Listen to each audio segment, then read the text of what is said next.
हिंदुस्तान के खिलाफ बहुत बड़ी साजिश रची गई और ये साजिश पाकिस्तान ने ही रची है।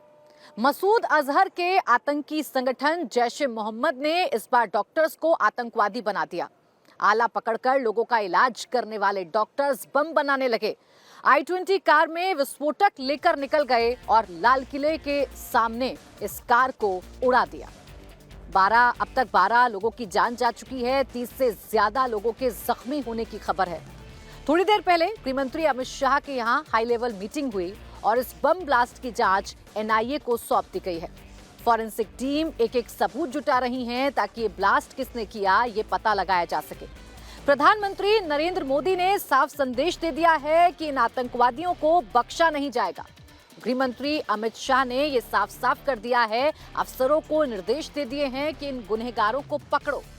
अफसरों को ये कह दिया गया है कि आतंकवादी और उनके आकाओं पर कयामत बरसनी चाहिए। ऑपरेशन सिंदूर इस वक्त भी जारी है। इस वक्त मैं ठीक लाल किले के सामने से खड़े होकर आपको ये बता रही हूं कि ऑपरेशन सिंदूर 2.0 शुरू हो चुका है और इसका सीधा टारगेट है, इसका मेन टारगेट है पाकिस्तान का आसिम मुनीर। आपको बता दें कि हिंदुस्तान के एक शहर नहीं बल्कि कई शहरों में सीरियल ब्लास्ट की प्लानिंग की गई थी। कई जगहों से विस्फोटक को बरामद किया गया है। पाकिस्तान के खिलाफ पक्के सबूत मिल गए हैं और इस बार पाकिस्तान को अपनी करनी भुगतनी पड़ेगी। षड्यंत्रकारियों को बख्शा नहीं जाएगा। मोदी ने कह दिया है, दिल्ली हमले के गुनहगार नहीं बचेंगे। आतंकियों के आकाओं में से किसी को बख्शा नहीं जाएगा। तो क्या ऑपरेशन सिंदूर 2 अब किसी भी वक्त शुरू होने जा रहा है? क्या वो टाइम आने ही वाला है? All those responsible will be brought to justice. क्या अंग्रेजी में मोदी का यह मैसेज दुनिया के लिए है? क्या हिंदुस्तान किसी भी वक्त पाकिस्तान पर हमला करने जा रहा है? 24 अप्रैल 2025 को अंग्रेजी में मोदी के शब्द थे, India will identify, track and punish every terrorist. इसके बाद 6 और 7 मई की दरमियानी रात ऑपरेशन सिंदूर हो गया।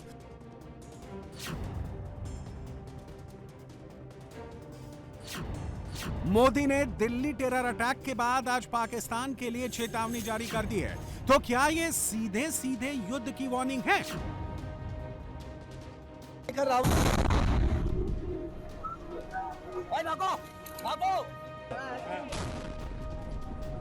दिल्ली में आतंकी हमला मसूद अजहर के इशारों पर हुआ, मुनीर के ऑर्डर पर हुआ। पाकिस्तान ने एक्ट ऑफ वॉर कर दिया।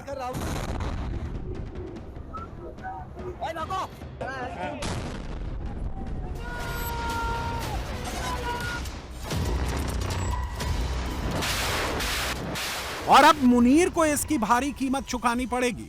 कराची, इस्लामाबाद, लाहौर, रावलपिंडी, पेशावर, फैसलाबाद, बहावलपुर, पाकिस्तान का कोना कोना दहलेगा। हिंदुस्तान अब की बार नहीं छोड़ेगा। अब ना मसूद अजहर बचेगा, ना आसिम मुनीर बचेगा। एक एक आतंकी मरेगा। हर आतंकी के बैकर्स भी मरेंगे।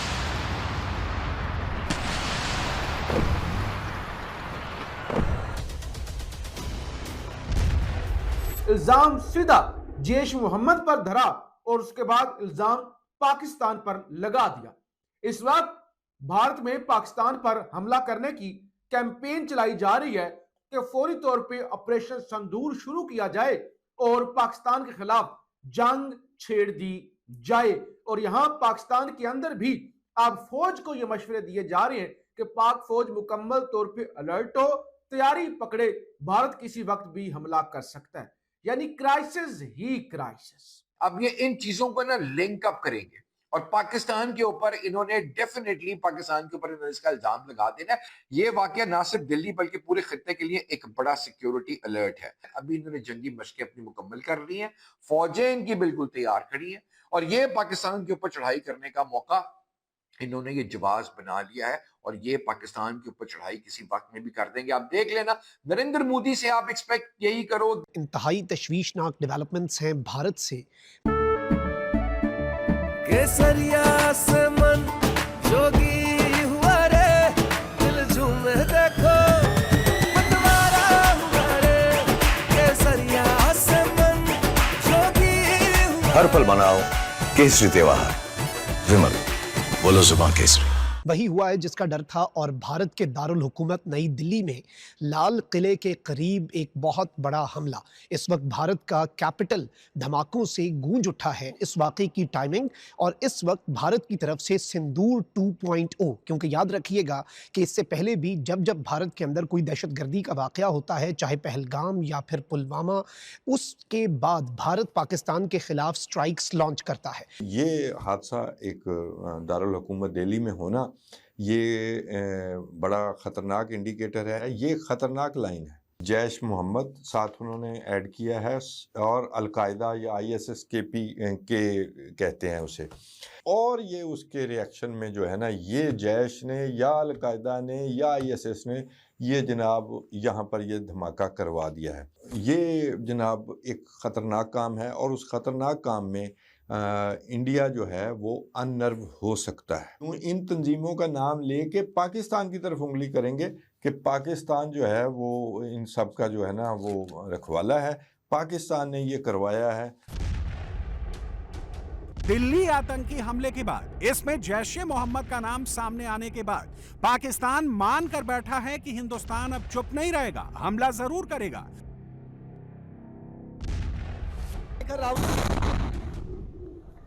शुरुआती जांच में यह बात सामने आई है कि दिल्ली में हुआ हमला एक फिदायीन अटैक था। लाल किले के करीब अटैक करके जैश ने यह मैसेज देने की कोशिश की है कि दिल्ली के दिल पर हमला कर सकता है। लेकिन ऐसा करके जैश और मुनीर ने अपने लिए कब्र खोद ली है। मई में बहावलपुर में मसूद का खानदान मारा गया और अब नवंबर में मसूद मारा जाएगा। नरेंद्र मोदी ने इसकी गारंटी दे दी है और पिछली बार की तरह इस बार भी हिंदुस्तान पर हमला करने वाले आतंकियों को पाताल लोक से भी ढूंढ कर मारा जाएगा।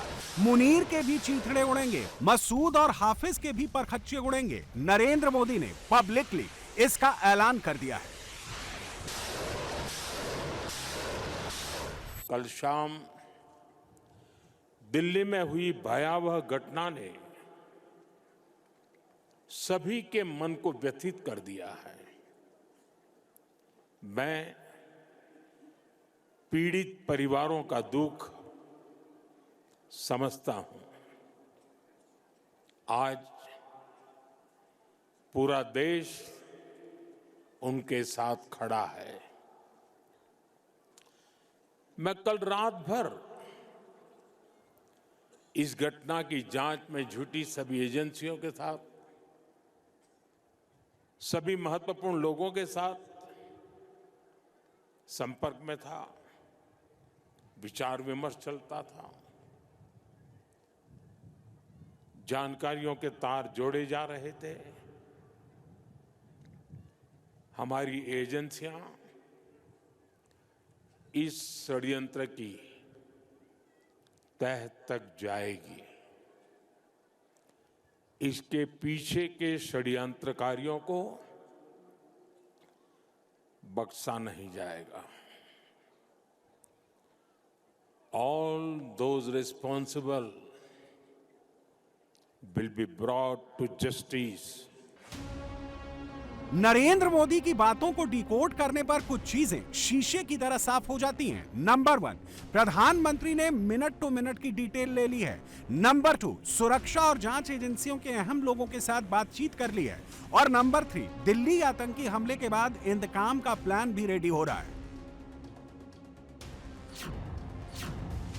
और इसका असर इस्लामाबाद से लेकर रावलपिंडी में GHQ तक नजर आ रहा है।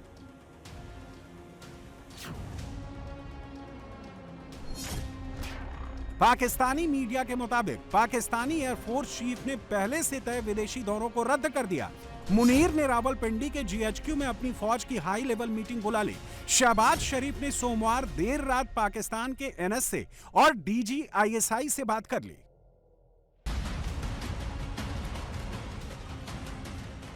पाकिस्तान में जबरदस्त पैनिक मचा है। नरेंद्र मोदी की नई वार्निंग के बाद लाहौर से लेकर बहावलपुर तक एक बार फिर सबकी टेंशन बढ़ गई है। हिंदुस्तान ने तैयारी और भी ज्यादा तेज कर दी है। ऑपरेशन सिंदूर पार्ट 2 किसी भी वक्त शुरू हो सकता है। पाकिस्तानी ये मान कर चल रहे हैं।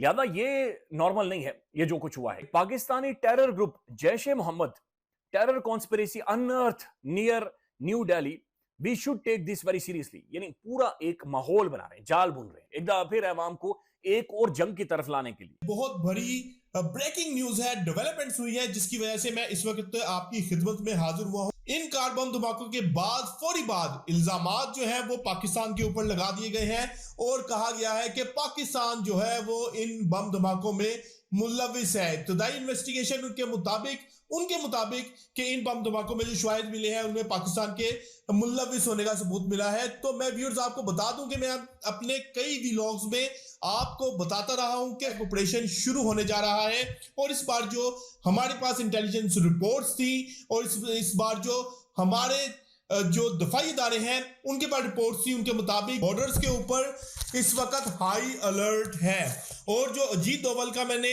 नया प्लान आपको बताया था, अब उस प्लान के ऊपर भी इंप्लीमेंट होने जा रहा है और भारतीय वजीर खारजा का एक इमरजेंसी में बहुत अहम तरीन राब्ता हुआ है, नए नोटम जारी कर दिए गए हैं और इसके साथ साथ पाकिस्तान और भारतीय फौज दोनों तरफ से हाई अलर्ट पर है। भारत इस हवाले से तमाम प्लानिंग कर चुका है। इस तमाम सूरत हाल के होते हुए जो बॉर्डर सूरत हाल है, बॉर्डर पर भी जो है इस वक्त मामला जो है वो हाई अलर्ट पर है। फौजें दोनों तरफ से हाई अलर्ट पर है।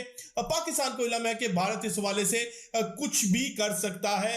अब भारत ने इन धमाकों के फौरी बाद नए नोटम जारी कर दिए हैं।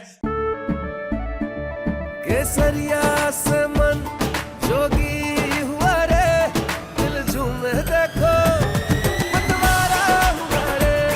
केसरिया से मन जोगी हुआ। हर पल मनाओ केसरी त्योहार। विमल, बोलो जुबान केसरी।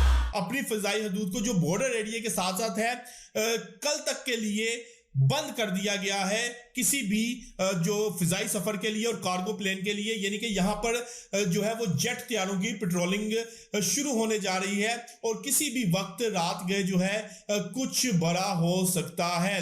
और अब उस प्लान के ऊपर जो है वो अमल दरामद के हवाले से तबादला ख्याल किया गया है कि पाकिस्तान के खिलाफ दो तरफा मुहाज को अगर एक ही वक्त में खोला जाए। अजीत डोवल है और अब अजीत डोवल ने एक और अपनी मास्टर प्लानिंग के ऊपर अमल दरामद शुरू कर दिया है। पाकिस्तान का ये डर अच्छा है क्योंकि हिंदुस्तान चुपचाप नहीं बैठने वाला। इंडियन एयरफोर्स के फाइटर जेट्स पाकिस्तान की सीमा के बेहद करीब वॉर एक्सरसाइज कर रहे हैं। सुखोई, राफेल, अपाचे सबकी टेस्टिंग हो गई है। ऑर्डर मिलते ही इंडियन एयरफोर्स का एक्शन शुरू हो जाएगा।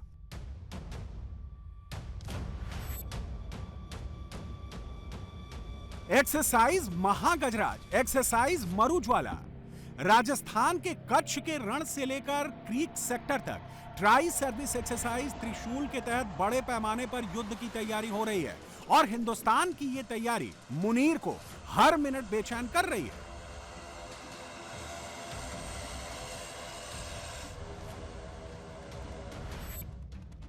युद्ध की तैयारियों के बीच गृह मंत्री ने भी हर एजेंसी के टॉप ऑफिशियल से हाई लेवल मीटिंग कर ली है और अमित शाह ने भी पाकिस्तान के लिए वार्निंग जारी कर दी है।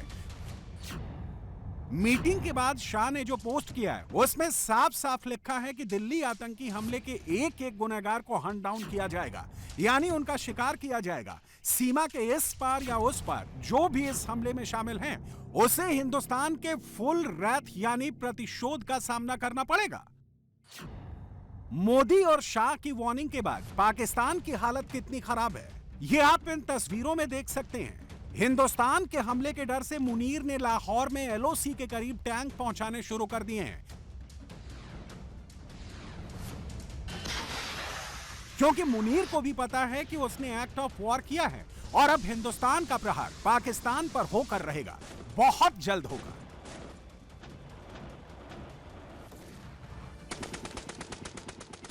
करेंगे। रात जो कुछ हुआ बहुत टेंस रात ये गुजरी है और इसकी वजह यह है कि दिल्ली में जो कार बम धमाका हुआ है उसके बाद दिल्ली में जो कुछ हो रहा है उस पर पाकिस्तान की पूरी नज़र है और पाकिस्तान ने इसी दौरान लाहौर, सियालकोट और कसूर बॉर्डर के लिए एक नोटैम जारी किया है, फ़ज़ाई हदूद बंद की है, कुछ एक्सरसाइजेज़ पाकिस्तान की एयरफोर्स कर रही है। ये बम धमाका है और दहशत गर्दी और इसके पीछे पाकिस्तान है। अब जो मुकदमा दर्ज हुआ है उसके बाद ये बात तकरीबन फ़ाइनल हो गई है कि इंडिया इस मामले को पाकिस्तान के ऊपर लगाने की कोशिश करेगा और उसके लिए तैयारियां जारी हैं। ज़ाहिर है पाकिस्तान इस सारी सिचुएशन को देख रहा है और इसी दौरान इंडिया की फ़ौज तो पहले ही बॉर्डर पे है, गुजरात और राजस्थान के और कश्मीर पे पाकिस्तान ने भी अपनी फ़ौज को तैयार रहने का कह दिया और तीनों पाकिस्तान की जो सर्विसेज हैं, नेवी, एयरफोर्स और आर्मी, उन तीनों को हाई रेड अलर्ट है और इस वक्त जो नोटम जारी किया है वो लाहौर के और उसके इर्द गिर्द जो इलाके हैं और कसूर बॉर्डर है, सियालकोट बॉर्डर है, उसके बाद कश्मीर का बॉर्डर है, तमाम एरिया में हाई अलर्ट है। फ़ज़ाई हदूद बंद की है पाकिस्तान ने कुछ घंटों के लिए ताकि वहाँ पे एक्सरसाइज भी कर सकें। हमारी फ़ज़ाइया अपनी तैयारी भी चेक करना चाहती है, ज़मीनी फ़ौज भी तैयार है। बिल्कुल पुलवामा की तर्ज का हमला था, यानी कि पहलगाम की तर्ज का हमला था, जिसके बाद ये पाकिस्तान के ऊपर हमलावर होते हैं और इसी तरह का एक और हमला दिल्ली के अंदर हुआ है। तो इसका रिस्पॉन्स भारत किस तरह से करेगा ये तो बात की बात है, लेकिन अभी इनके जो अकाउंट्स हैं वो इस बात को कह रहे हैं कि पाकिस्तान से हमने बदला लेना है, पाकिस्तान से हमने बदला लेना है।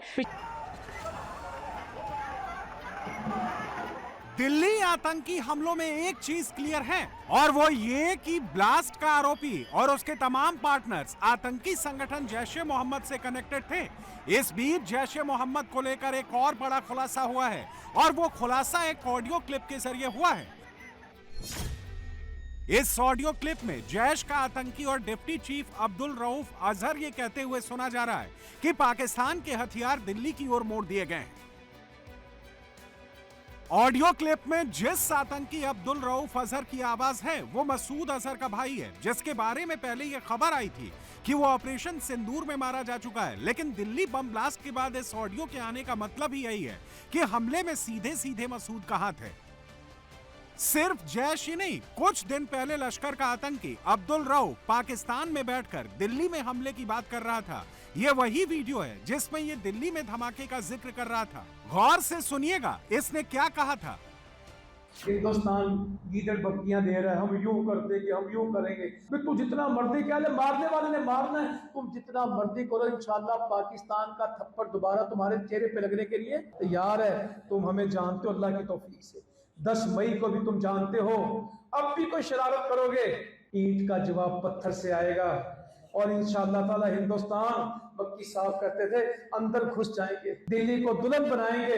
और वैसे ये तो दीपालपुर तो तारीखी रास्ता है हिंदुस्तान में जाने का, यहाँ की तो सड़कें हिंदुस्तान को जाती है। इंशाअल्लाह ताला अल्लाह ताला फजल करेगा, वो वक्त दूर नहीं है।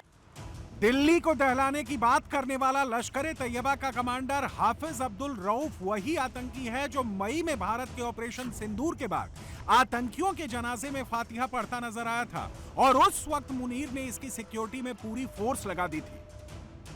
अक्टूबर के महीने में पाकिस्तान के कई जिहादी आतंकी अपने अपने बिलों से बाहर निकले और सबने खुल्लम खुल्ला भारत के खिलाफ जिहाद की कॉल दी। सब के सब हाफिज और मसूद के तराने सुनाते दिखे, हिंदुस्तान पर हमले की बात करते सुनाई दिए।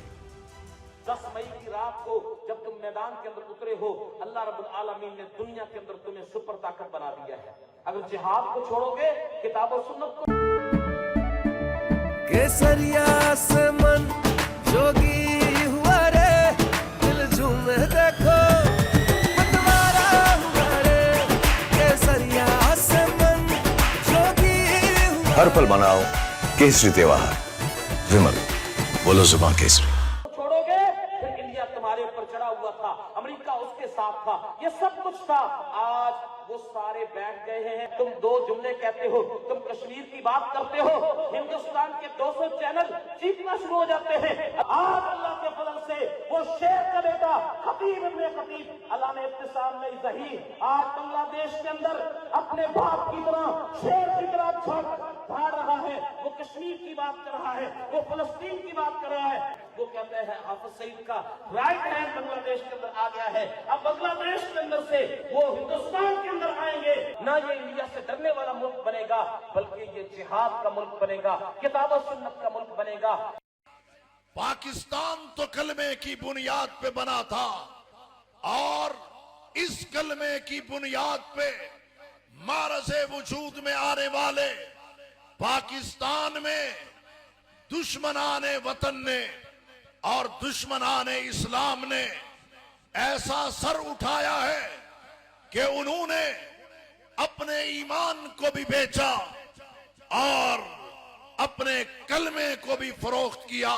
दुनिया जिहाद को दबाना चाहती थी, किताल को दबाना चाहती थी। बच्चे बच्चे की जबान पे, हर फौजी की जबान पे, हर सिविलियन की जबान पे, हर ब्यूरोक्रेट की जबान पे, हर मर्द औरत की, बच्चे बूढ़े की जबान पे है।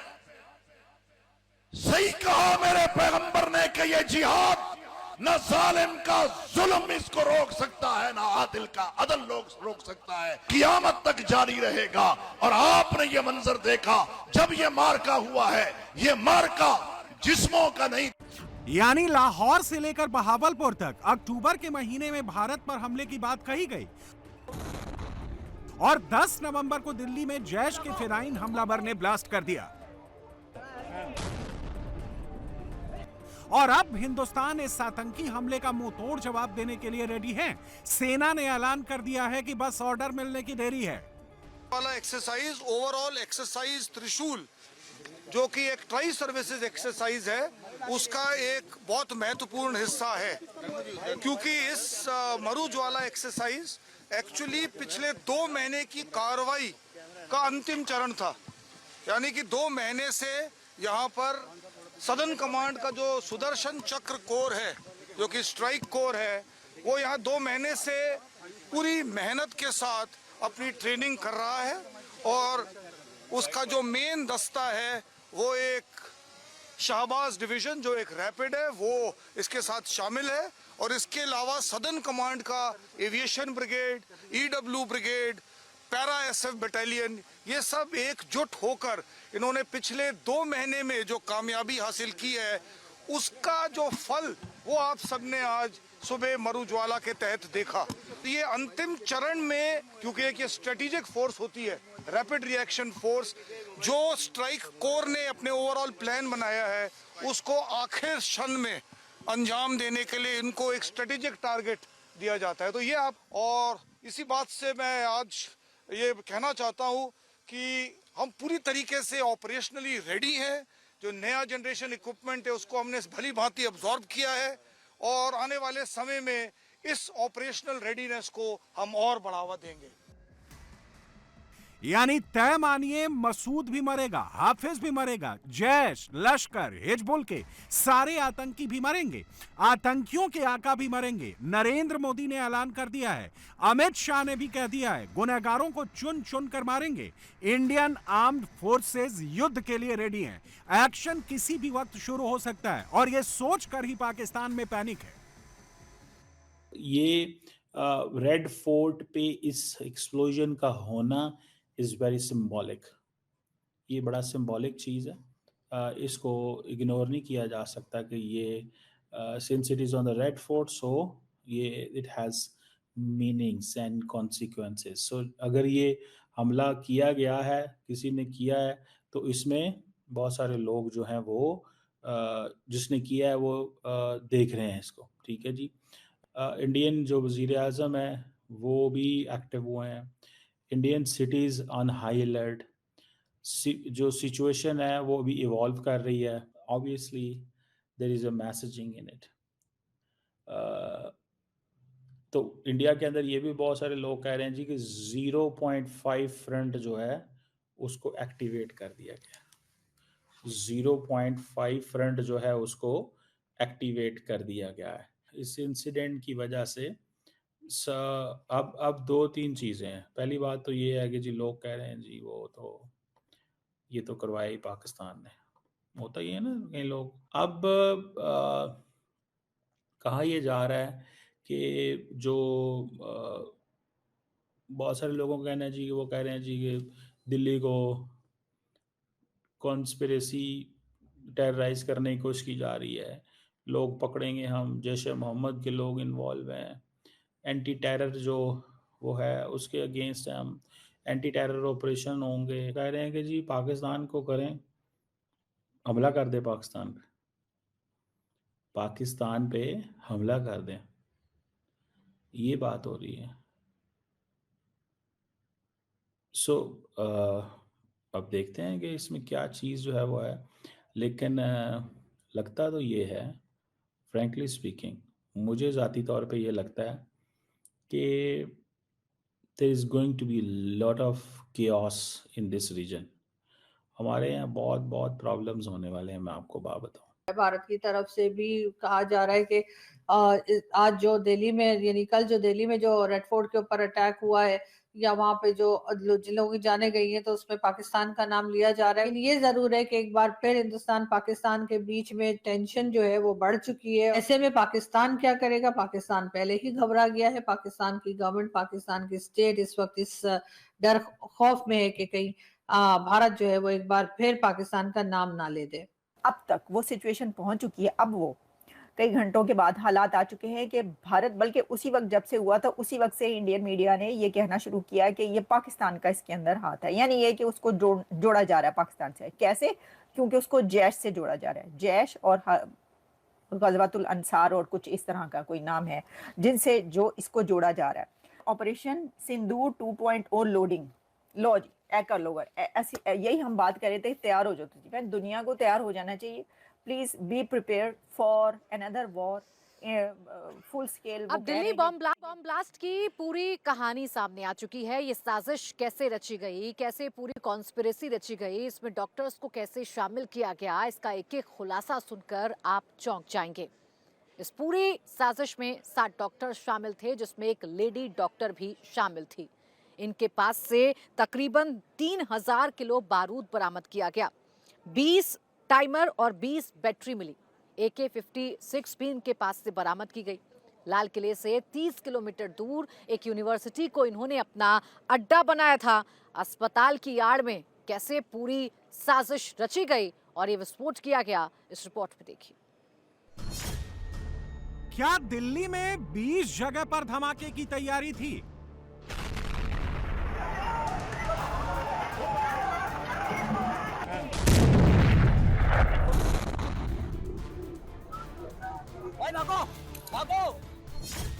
उमर अकेला या 3? दिल्ली में कितने फिदायीन?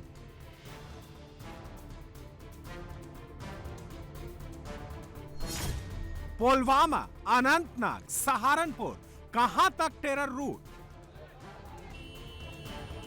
दिल्ली में जिस तरह से ब्लास्ट हुआ, जिस तरह से लोकेशन चुनी गई, जिस तरह से कार चुनी गई, जिस तरह से एक नए विस्फोटक का इस्तेमाल किया गया, वो एक बड़ी साजिश की ओर इशारा करता है। दिल्ली में ब्लास्ट के बाद जब नारंगी रंग का धुआं निकला तो सुरक्षा एजेंसियां चौंक गई। नारंगी लपटे देखकर एक्सपर्ट्स के कान खड़े हो गए। अस्पताल में पहुंचे मरीजों के झुलसे शरीर देखकर डॉक्टर्स के होश उड़ गए, क्योंकि धमाके की जगह पर ना गड्ढा था, ना ही छर्रा था, ना ही कील थी और ना ही कुछ ऐसी चीज जिसे डायरेक्ट रिकॉग्नाइज कर लिया जाए। धमाके के बाद ये जो नारंगी रंग का धुआं दिख रहा है, ये सामान्य नहीं है, ये आतंकी हमले के नए पैटर्न को दिखा रहा है। अमोनियम नाइट्रेट वाली थ्योरी बता रहा है और इसका कनेक्शन फरीदाबाद में मिले 3000 किलो अमोनियम नाइट्रेट से जुड़ रहा है। धमाके की साजिश के तार के पीछे डॉक्टर्स के टेरर नेटवर्क का हाथ बताया जा रहा है। कोतवाली पुलिस स्टेशन के अंदर FIR दर्ज कर ली गई है। उसके अंदर UAPA, एक्सप्लोजिव्स एक्ट और भारतीय न्याय संहिता के धाराओं के तहत ये मुकदमा दर्ज कर लिया गया है। और यहाँ पे सीन ऑफ क्राइम में फॉरेंसिक साइंस की टीम भी है, FSL की टीम है, उसके अलावा NSG की भी टीम है और भी स्पेशलाइज्ड एजेंसीज की टीम है, जो बहुत ही बारीकी से पूरी सीन ऑफ क्राइम का अभी जांच चल रही है। और उसके अंदर जो भी लिफ्ट एविडेंसेस ज़रूरी हैं वो सारे लिफ्ट किए जा रहे हैं।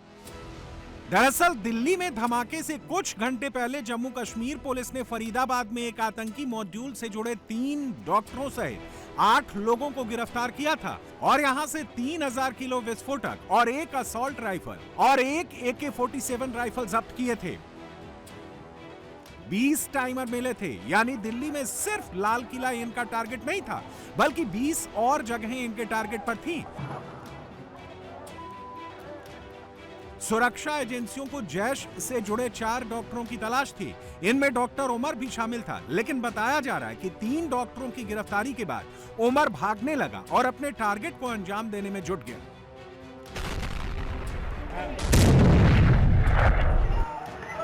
लाल किला मेट्रो स्टेशन के गेट नंबर 1 के पास सफेद रंग की जिस हुंडई i20 कार में धमाका हुआ, उसे पुलवामा का रहने वाला आतंकी डॉक्टर मोहम्मद उमर नबी चला रहा था।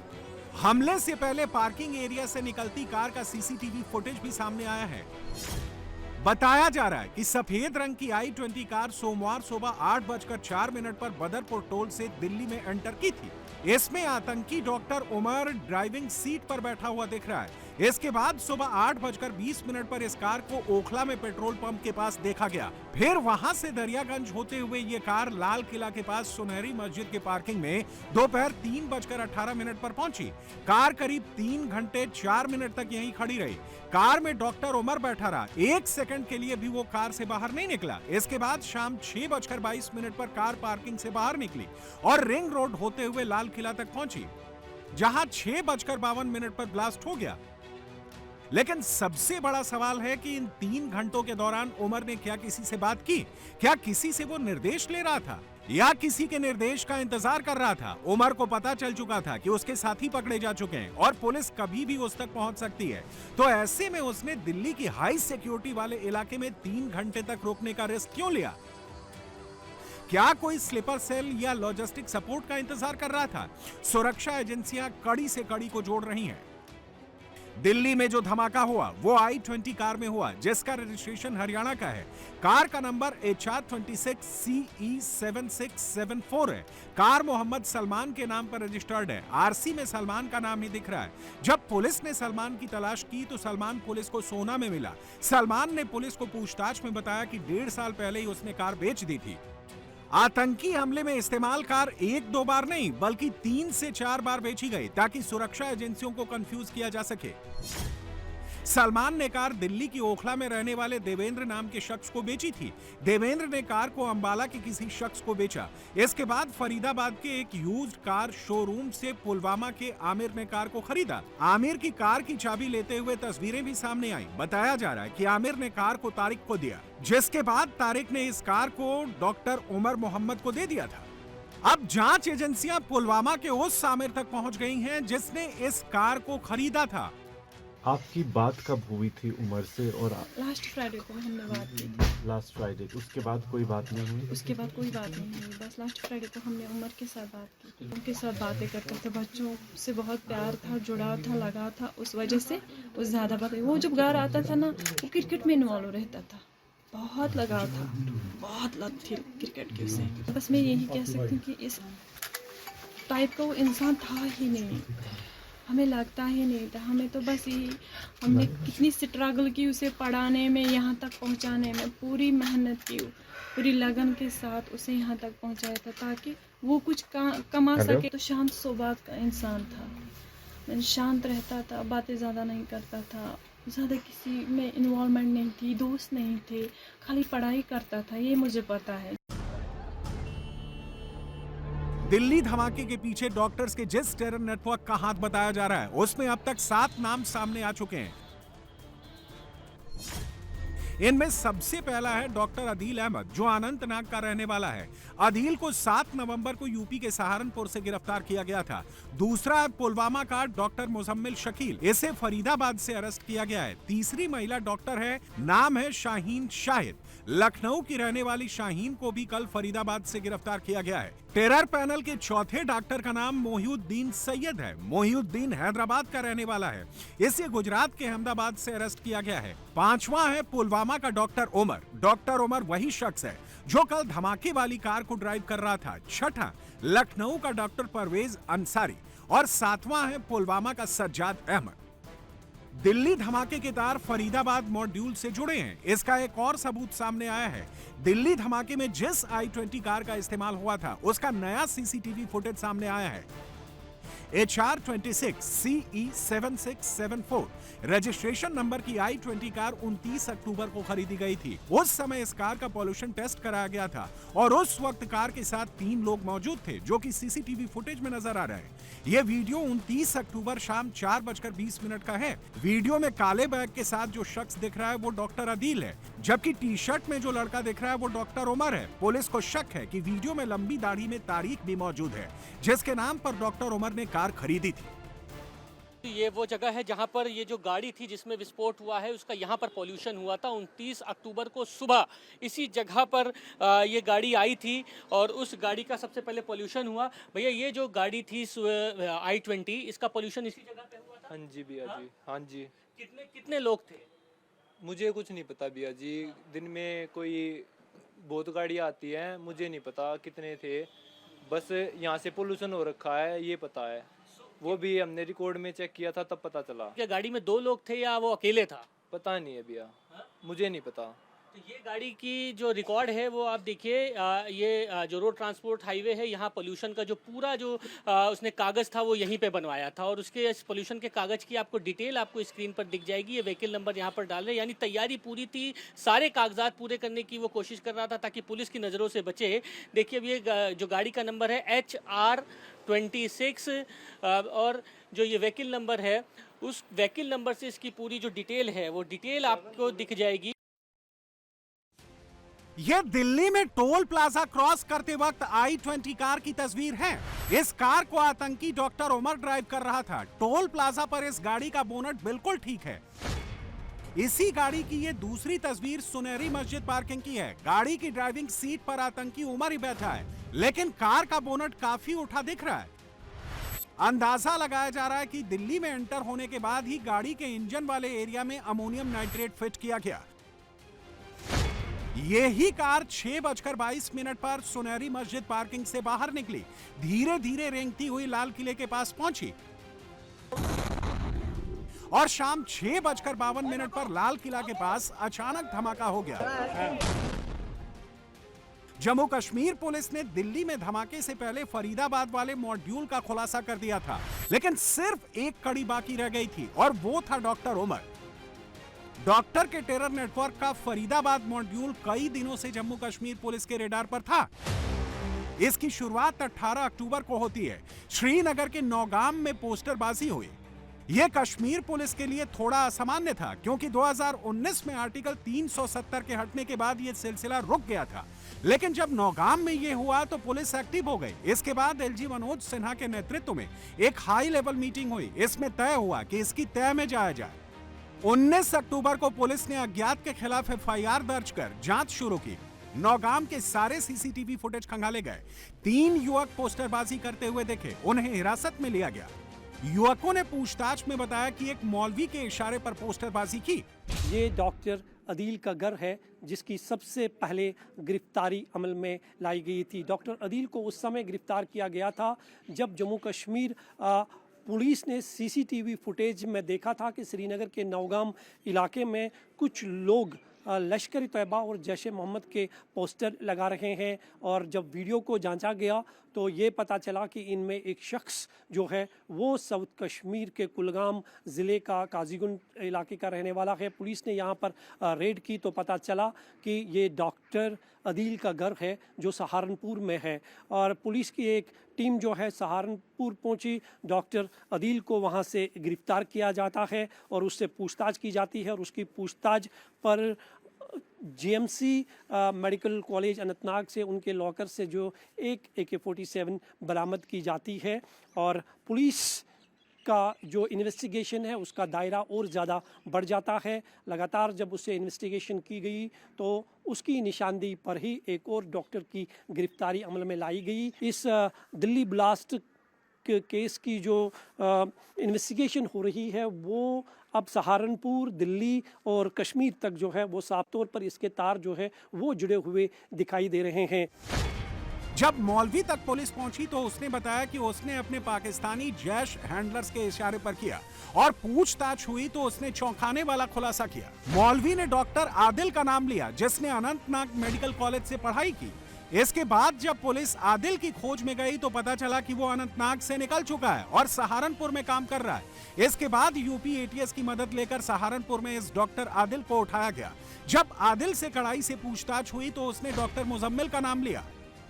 ये मैं इस पे मतलब यकीन नहीं कर सकती कि मेरा भाई ऐसा था। मतलब मैंने कभी अपने भाई में ऐसा कुछ बदलाव ही नहीं देखा था कभी। मैं ये बात बोलूँगी, हमारा जो घर है, मेरे भाई लोग, मेरी माँ, हमने कभी डॉक्टर उमर को मतलब आंखों, वो यही का है ना, हमने कभी आंखों से नहीं देखा है। मतलब मैंने कभी नहीं देखा है उसको, कभी ना मेरे भाई लोगों ने, ना मेरी माँ ने। हम बोल रहे कौन है ये डॉक्टर उमर, हम नहीं जानते हैं किसी को। पुलिस बता रही है अगर पुलिस के मुताबिक डॉक्टर मुजम्मिल जो है इसमें आरोपी पाएंगे तो आप चाहेंगे कि उसको सजा मिलनी चाहिए अगर उन्होंने ऐसा किया? ओबेसली चाहिए ना, मतलब जो गलत काम करेगा उसको वो सजा मिलनी चाहिए। सीधी सी बात है, उसको सजा मिलनी चाहिए, चाहे वो मेरा भाई ही क्यों ना हो। जब मुजम्मिल की खोज में पुलिस निकली तो उसका पता चला कि वो फरीदाबाद की एक यूनिवर्सिटी में जो मेडिकल कॉलेज है वहां पर नौकरी कर रहा है। जब मुजम्मिल को पुलिस ने उठाया तो फरीदाबाद मॉड्यूल की और परतें खुली।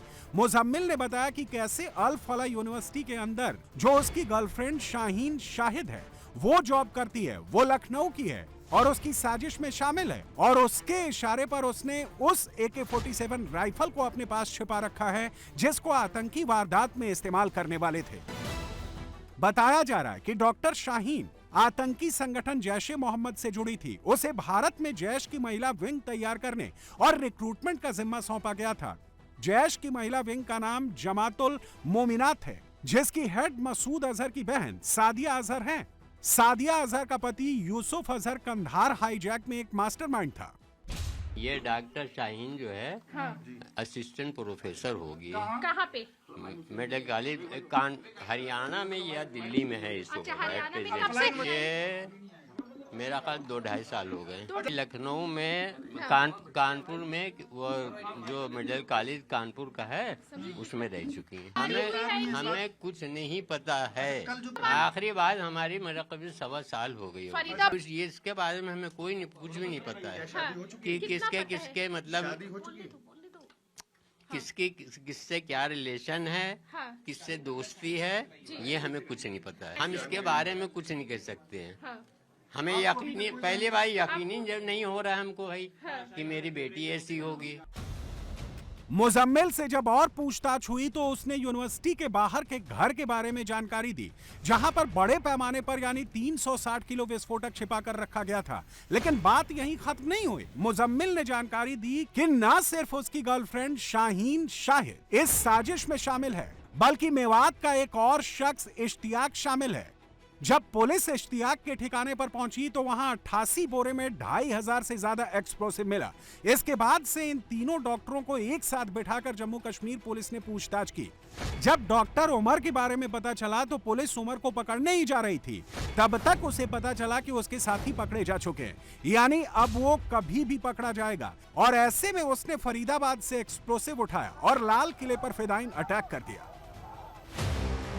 सोफिया का रहने वाला मौलवी इरफान दरअसल पहले गवर्नमेंट कॉलेज में पैरामेडिक हुआ करता था और उस वक्त आदिल मुजम्मिल और उमर स्टूडेंट हुआ करते थे। तब से वो जैश-ए मोहम्मद से जुड़े मौलवी के संपर्क में थे। दिल्ली, फरीदाबाद से लेकर जम्मू कश्मीर तक पूरे देश में अलर्ट है। आतंक के डॉक्टर मॉड्यूल के खिलाफ ताबड़तोड़ छापेमारी हो रही है।